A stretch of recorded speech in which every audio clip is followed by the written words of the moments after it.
मेरे पूरे social media परिवार को मेरा यानी निधि श्रीमाली का नमस्कार। आज मैं आपके सामने एक बार फिर से उपस्थित हूँ मासिक राशिफल लेकर। और इस बार मैं आपके सामने लेकर आई हूँ वृश्चिक राशि वालों का मई माह का मासिक राशिफल। और इस पूरे वीडियो के दौरान मैं आपको बताने वाली हूँ इस माह में आने वाले प्रमुख व्रत और त्योहारों के बारे में, ग्रहों की स्थिति में क्या फेरबदल हो रहा है उसके बारे में, और इस फेरबदल का क्या प्रभाव आपको अपने इस माह पर देखने को मिलेगा उसके बारे में। तो पूरी विस्तृत जानकारी के लिए वीडियो को लास्ट तक जरूर देखें। चलिए आ जाते हैं सबसे पहले व्रत और त्योहारों पर। 3 मई को गंगा सप्तमी का पर्व मनाया जाएगा। 5 मई को बगलामुखी जयंती आ रही है। 7 मई को रविंद्रनाथ टैगोर जयंती मनाई जाएगी। 8 मई को मोहिनी एकादशी का व्रत किया जाएगा। 11 मई को मदर्स डे आ रहा है। 11 मई को ही नरसिंह जयंती भी मनाई जाएगी। 12 मई को बुद्ध पूर्णिमा का पर्व मनाया जाएगा। 27 मई को शनि जयंती मनाई जाएगी और 29 मई को महाराणा प्रताप जयंती मनाई जाएगी। तो ये कुछ विशेष व्रत और त्योहार इस माह में आने वाले हैं। अब आते हैं ग्रहों की स्थिति पर कि ग्रहों की स्थिति में क्या फेरबदल रहेगा।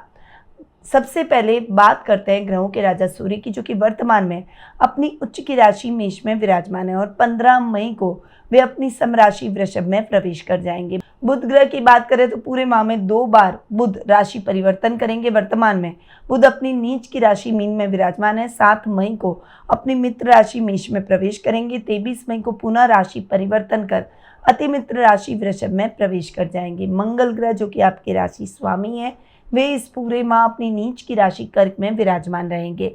गुरु ग्रह वर्तमान में अपनी सम राशि वृषभ में विराजमान है और 14 मई को वे अपनी सम राशि मिथुन में प्रवेश करेंगे।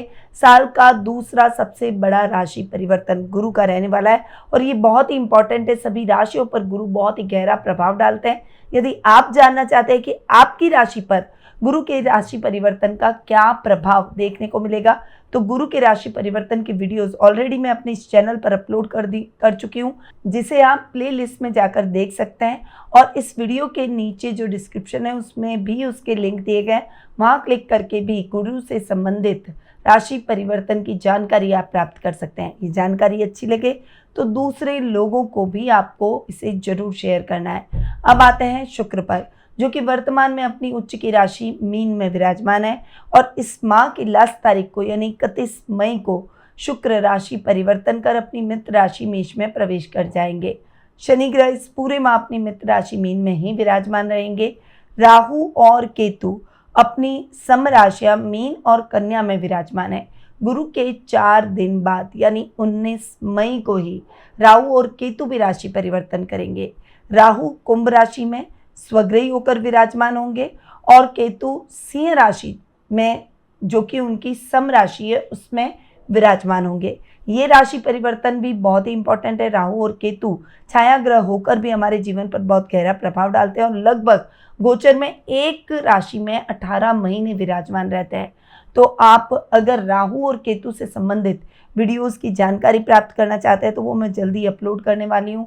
आप मेरे इस चैनल को सब्सक्राइब कर लें, बेल आइकन पर ऑल दबाएं ताकि आपको सभी वीडियोस के नोटिफिकेशन लगातार मिले।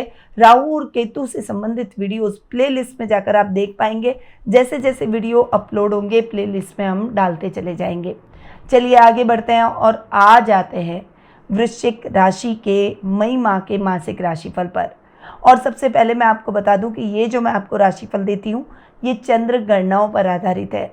आप इसे अपनी राशि और लग्न दोनों के हिसाब से देख सकते हैं। सबसे पहले आपके राशि स्वामी और रोग भाव के स्वामी मंगल की बात कर लेते हैं। यहाँ पर मंगल नीच के हो रखे हैं। वृश्चिक राशि वालों के लिए ये टाइम पीरियड थोड़ा सा टफ रहने वाला है। अनायास अग्रेशन, गुस्सा, बिना बात के कोई भी झगड़ा हो जाना, ये चीज़ें आपके जीवन में हो सकती है। टेक्निकल तौर पर आपके कार्यों में आपको सफलता कम और परेशानी ज़्यादा देखने को मिलेगी। काम में अड़चने आएगी, कुछ टेक्निकल प्रॉब्लम, कुछ टेक्निकल इश्यूज आ सकते हैं जो कि आपके अच्छे खासे काम को बाधित कर सकते हैं। थोड़ा सा आपको संभल कर रहना है और इस समय टेक्निकलिटी के तौर पर आपको बहुत साउंड रहना है ताकि आपके काम इससे प्रभावित ना हो और आपको नुकसान की स्थितियां ना देखने को मिले। रिश्तेदारों के साथ में आपको संबंधों को निभाते समय थोड़ी सी स्ट्रेट फॉरवर्डनेस कम रखनी है। बस शांति से और धैर्य से अपने संबंधों को निभाते चले जाएं। आपको अपने ददियाल पक्ष से सावधान रहना है। किसी कज़न के साथ कुछ झगड़ा या कंट्रोवर्सी होने की संभावना बनी हुई है। बोलते समय आपको सावधानी रखनी है। वाहन चलाते समय लापरवाही बिल्कुल भी ना करें और लंबी दूरी की यात्रा में खुद या ड्राइव करके बिल्कुल भी ना जाएं। सोच समझकर जितना आप डिसीज़न लेंगे उतना ही आप फायदे में रहेंगे, उतना ही आपको लाभ देखने को मिलेगा। कोई भी कार्य आपको जल्दबाजी में नहीं करना है। ऐसे मित्रों से दूर रहे जो कि आपको ही काटने का प्रयास करते हो। ऐसे लोगों से आपको बहुत ज़्यादा दूर रहने की आवश्यकता है। तो ये तो हुई आपके राशि स्वामी की बात। अग्रेशन, गुस्सा कम रखिएगा, धैर्य के साथ सोच समझकर डिसीजन लीजिएगा। अब आते हैं आपके सेकंड और फिफ्थ हाउस पर। सेकंड और फिफ्थ हाउस के लॉर्ड है गुरु। यहाँ पर गुरु का इम्पॉर्टेंट राशि परिवर्तन इस माह होने जा रहा है। आधे माह के बाद गुरु जो कि वर्तमान में आपके सेवंथ हाउस में बैठे एट्थ हाउस में चले जाएंगे। हालांकि यहाँ वृश्चिक राशि वालों को गुरु के रिजल्ट थोड़े से प्रभावित कर सकते हैं, क्योंकि गुरु एक सौम्य ग्रह है और अष्टम भाव अच्छा नहीं माना जाता, और अष्टम भाव में गुरु का बैठना इतने अच्छे परिणाम आपको नहीं दिखाएगा। इसीलिए आपको सोच समझ कर डिसीजन लेने होंगे। हालांकि सेकंड हाउस के हिसाब से गुरु बहुत अच्छे रिजल्ट देगा, क्योंकि एट्थ में बैठकर सप्तम दृष्टि से अपने ही घर पर दृष्टि डालेगा, अपने ही घर को देखेगा, और वहाँ पर जब गुरु की दृष्टि पड़ेगी तो रोजमर्रा के लाभ में वृद्धि होगी, कुटुंब में मान सम्मान बढ़ेगा, समाज में आपको गणमान्य व्यक्तियों वीआईपीज लोगों की श्रेणी में बैठाया जाएगा और आपकी चारों तरफ तारीफ होगी। नौकरी में है तो प्रमोशन, इंक्रीमेंट, बॉस के द्वारा अप्रिशिएशन, कोई बड़ी जिम्मेदारी आपको सौंपी जाएगी। आप अपनी वाणी से सबको मोहित करते हुए नजर आएंगे। हालांकि आपके राशि स्वामी मंगल नीच के, पर फिर भी आप कहीं ना कहीं बैलेंस गुरु की वजह से अपनी बोली को कर ही लेंगे। सोच समझकर डिसीजन लेना है, जल्दबाजी में नहीं लेना है। मैनेजमेंट बहुत अच्छा हो जाएगा, जिससे काम में जो लापरवाहियों की वजह से नुकसान हो रहा था वो नुकसान कम होता हुआ दिखाई देगा। वहीं विद्यार्थी वर्ग के लिए ये टाइम पीरियड थोड़ा सा स्ट्रगल के साथ आगे बढ़ने का है। हालांकि सफलता जरूर मिलेगी, पर थोड़ा सा एफर्ट ज़्यादा लगाना पड़ेगा। ये एफर्ट्स आपकी एक्सपीरियंस को और ज़्यादा बढ़ाएंगे, आपके सेल्फ कॉन्फिडेंस को इम्प्रूव करेंगे। आध्यात्मिक कार्यों में आपका मन लगेगा। इस समय आप अपनी कोई भी गलत आदत को छोड़ने का प्रयास करेंगे, अपने व्यक्तित्व में निखार लाने का प्रयास करेंगे, और यही आपकी पर्सनैलिटी की ताकत बनेगा। संतान की तरफ से सब समाचार मिलेंगे। संतान आपको गौरवान्वित महसूस करवाएगी और इस समय आपके बच्चों की प्रशंसा चारों तरफ होगी। तो ओवरऑल गुरु के रिजल्ट आपको बहुत अच्छे मिलेंगे। फिफ्थ हाउस में राहु जो बैठे थे वो अब फोर्थ हाउस में चले जाएंगे। फिफ्थ हाउस से निकलकर 4 दिन बाद ही गुरु के राहु और केतु राशि परिवर्तन कर रहे हैं। तो आपको स्टूडेंट्स को जिनको अभी तक रिजल्ट नहीं मिल रहे थे, संतान की तरफ से कोई भी चिंता थी, तो उसका आप समाधान आपको जरूर मिलेगा। अब आते हैं आपके थर्ड और फोर्थ हाउस पर। थर्ड और फोर्थ हाउस के लॉर्ड हैं आपके शनि। यहाँ पर शनि की स्थिति की अगर मैं बात करूँ तो फिफ्थ हाउस में शनि जाकर बैठे हैं। शनि जहाँ बैठते हैं उस घर को बढ़ाते हैं। यहाँ पर शनि के साथ शुक्र, राहु ये सब भी सम्मिलित होकर मीन राशि में विराजमान थे। शुक्र महीने के लास्ट में जाकर राशि परिवर्तन करेंगे। पूरे माह शनि और शुक्र की युति रहेगी। वहीं राहु फोर्थ हाउस में चले जाएंगे राशि परिवर्तन करके आधे माह के पश्चात, गुरु के 4 दिन बाद। तो यहाँ पर जैसे ही राहु चेंज होंगे वैसे ही आपको शनि के रिजल्ट थोड़े से और अधिक मिलते हुए दिखाई देंगे। शनि के घर में राहु और ज़्यादा पावरफुल हो जाता है। यहाँ पर कहीं ना कहीं प्रॉपर्टी से संबंधित मामले अटक सकते हैं। सोच समझकर डिसीजन लीजिएगा। कहीं पैसा फंसने की संभावना बनी हुई है। आर्थिक रूप से थोड़ा सा फ्लक्चुएशन आपको जरूर देखने को मिल सकता है। माँ के साथ वाद विवाद की स्थितियाँ उत्पन्न हो सकती है। वर्क प्लेस पर भी किसी के साथ में बहस हो सकती है। इन सब चीज़ों से आपको बचकर रहना है। इस समय अनर्गल चिंताओं को आपको त्याग देना है, क्योंकि ये चिंताएं मनुष्य को अंदर से अंदर खोखला कर देती है और चिंता का समाधान तो निकलता नहीं है। वो मनुष्य अपने ऊपर ही उसका दुष्प्रभाव डाल लेता है। उसकी हेल्थ ही प्रभावित होता है, उसका मेंटल लेवल, उसका कॉन्फिडेंस हिल जाता है। इसीलिए चिंता नहीं, चिंतन करें। जब भी कोई समस्या अपने जीवन में आती है, तब आपको ये सोचना है कि मैं अगर चिंता करूँगा या करूँगी तब भी इसका हल तो नहीं निकलना है। वो समस्या अपने समय पर ही जा पाएगी। उल्टा चिंता करने से हम किसी डिसीज़न पे पहुँच ही नहीं पाएँगे, उसके हल की तरफ, प्रयासों की तरफ आगे ही नहीं बढ़ पाएँगे। पर यदि हम चिंतन करेंगे तो कोई ना कोई सॉल्यूशन उस समस्या का ज़रूर निकलेगा और हमारी वो समस्या रिज़ॉल्व हो जाएगी। इसीलिए आपको यही सोचकर आगे बढ़ना है। हालाँकि शनि के घर में राहु बैठे हैं, या राहु यहाँ स्वग्रही हो गए हैं, इसीलिए अचानक सफलताएँ भी दिला सकता है। अचानक आपकी इच्छाओं को भी पूरा कर सकता है। अचानक फाइनेंशियली आपको कहीं से अटका हुआ पैसा भी राहु दिला सकता है। इसीलिए आपको केवल नेगेटिव सोचने की आवश्यकता नहीं है। छोटे भाई बहनों का सपोर्ट मिलेगा, पैतृक संपत्ति संबंधी विवादों का निपटारा हो जाएगा। अब आते हैं आपके 7th और आपके 12th हाउस पर। 7th और 12th हाउस के लॉर्ड हैं शुक्र। शुक्र पूरे माह उच्च के होकर आपके 5th हाउस में बैठेंगे। यहाँ पर 5th हाउस में शुक्र एक्स्ट्रा मैरिटल अफेयर करवा सकते हैं। तो जो शादीशुदा दंपति हैं उनको बहुत सावधान रहना है, क्योंकि शुक्र उच्च के हो रखे हैं और 5th हाउस होता है लव रिलेशनशिप का। तो इस समय आप अपने जीवन साथी के साथ लॉयल रहें। अफेयर करना है तो उन्हीं के साथ करें। अब आप सोचेंगे अफेयर करना है तो उनके साथ कैसे करें, उनके साथ तो शादी हो गई। पर हम चाहें तो हमारे लाइफ पार्टनर के साथ भी अपनी लाइफ को एक टर्निंग पॉइंट देकर कुछ अच्छे और पॉजिटिव चेंज करके उनके साथ भी अपने जीवन को और खुशनुमा बना सकते हैं। तो एक्स्ट्रा मैरिटल अफेयर से आपको बचना होगा। वहीं जिनकी शादी नहीं हुई है, जो युवक युवतियाँ लव रिलेशनशिप में हैं, उनके लिए ये टाइम पीरियड बहुत ही अच्छा रहने वाला है। अगर आप किसी को मन ही मन चाहते हैं तो उसे प्रपोज कर डालिए, वो व्यक्ति आपकी प्रपोजल को नहीं ठुकराएगा। विवाह के बहुत अच्छे योग आपके बनते हुए दिखाई देंगे। वहीं शुक्र से रिलेटेड अगर आप कोई भी बिजनेस कर रहे हैं तो उसमें आपको बहुत अच्छा लाभ देखने को मिलेगा। हालांकि खर्च की स्थिति अधिक रहेगी, लाइफ पार्टनर खर्चे बहुत करेंगे, इसीलिए इस समय आपको उनको भी प्यार से समझाना है कि अपने बजट को देखकर चले और आपको भी खर्च करते समय सावधानी रखनी है। बिजनेस में अगर आप कोई भी टेक्सटाइल से संबंधित काम करते हैं, इंपोर्ट एक्सपोर्ट का काम करते हैं, डेकोरेटिव पीसेस का काम करते हैं, इंटीरियर का, फैशन का अब अगर आप काम करते हैं तो आपको अब्रॉड में अपने काम को बढ़ाने के कई अच्छे अवसर इस माह प्राप्त होते हुए दिखाई देंगे। इस माह आपके शत्रु भी कम हो जाएंगे, आपकी इच्छाएं पूरी होगी, विदेश यात्रा का सपना आपका पूरा होता हुआ दिखाई देगा, बिजनेस बहुत अच्छा चलेगा, एक ब्रांडिंग होती हुई दिखाई देगी। तो ओवरऑल शुक्र के रिजल्ट आपको बहुत ही शानदार और बेहतरीन मिलेंगे। अब आते हैं आपके 8th और 11th हाउस पर। 8th और 11th हाउस के लॉर्ड हैं बुध।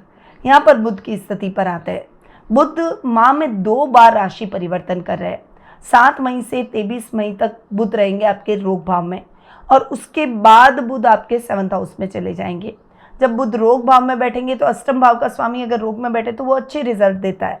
इसीलिए इस समय आपके गुप्त शत्रु समाप्त होंगे। आपके जो कार्यों में पैसा अटका हुआ है वो आपको पुनः मिल जाएगा। किसी से कंट्रोवर्सी चल रही है तो खत्म हो जाएगी और ससुराल वालों से सपोर्ट मिलेगा। हालांकि ये सब चीज़ें बहुत बेहतरीन तो नहीं होगी, परंतु धीरे धीरे आपके प्रयासों से ये चीज़ें बनती चली जाएगी। परंतु यहाँ पर बुध लाभ भाव के हिसाब से आपको अच्छे रिजल्ट नहीं देंगे।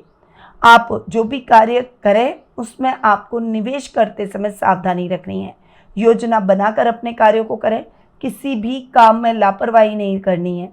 इस समय राइवल्स को मौका मिलेगा आपके कार्यों में नुकसान पहुंचाने का, क्योंकि केतु अब तक आपके लाभ भाव में बैठकर आपके राइवल्स को कंट्रोल कर रहे थे, पर अब वे और ज़्यादा शक्तिशाली हो सकते हैं।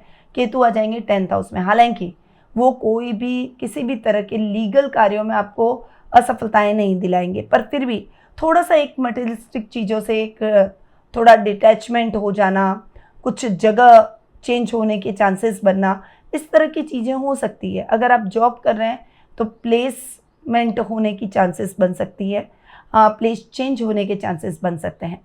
पर आपको सोच समझकर आगे बढ़ना है।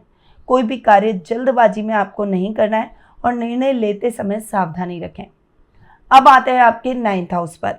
9th हाउस के लॉर्ड है चंद्रमा और वहाँ मंगल नीच के होकर बैठे। यहाँ पर आपको अग्रेशन और गुस्से को कंट्रोल करना है। कोई भी जोश में आकर होश नहीं खो देना है।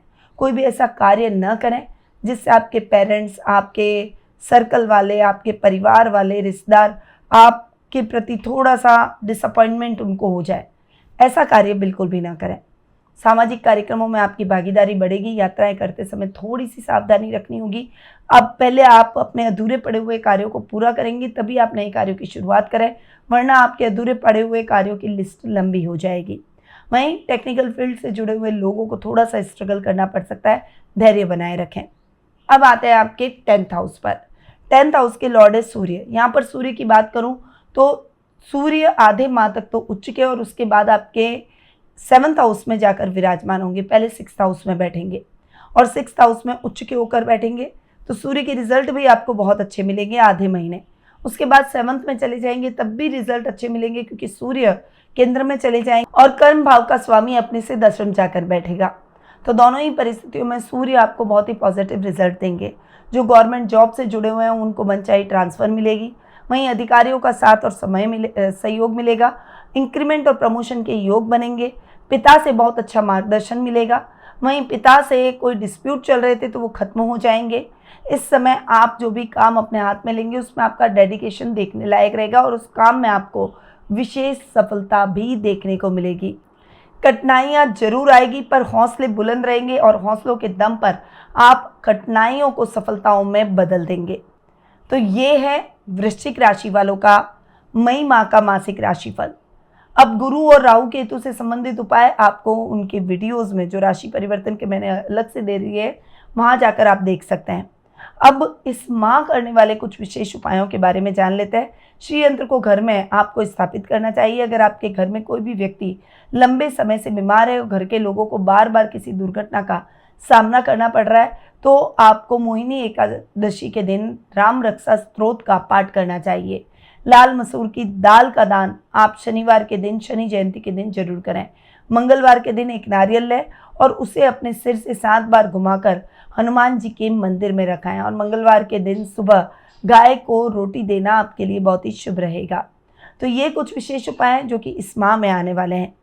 अब यदि आप अपनी पर्सनल जन्म पत्रिका जानकर, ग्रहों के शुभ अशुभ प्रभावों के बारे में जानकर, वर्तमान की समस्याओं के हल प्राप्त कर सही रेमेडी से अपने भविष्य को संवारना चाहते हैं, तो आप टेलीफोनिक अपॉइंटमेंट और पर्सनल मीट के माध्यम से मुझसे जुड़ सकते हैं। अधिक जानकारी के लिए स्क्रीन पे जो नंबर दिए गए हैं वहाँ आप कॉल या फिर व्हाट्सएप करके संपर्क कर सकते हैं। अब मैं अपनी वाणी को यहीं विराम देती हूँ। स्वस्थ रहिए, व्यस्त रहिए, मस्त रहिए और हमेशा मुस्कुराते रहिए। जय श्री राधे कृष्णा। गुरुमां निधि श्रीमाली एक प्रसिद्ध ज्योतिषाचार्य हैं। उनके जोधपुर स्थित ज्योतिष संस्थान में महामृत्युंजय, काल सर्प दोष, मां बगलामुखी, विवाह बाधा निवारण पूजा एवं अन्य सभी प्रकार की पूजाएं संस्थान के विद्वान पंडितों द्वारा पूर्ण विधि विधान एवं शास्त्रोक्त रीति से संपन्न करवाई जाती है। अतः आज ही अपनी पूजा बुक करवाने हेतु इन नंबरों पर संपर्क करें 8955658362।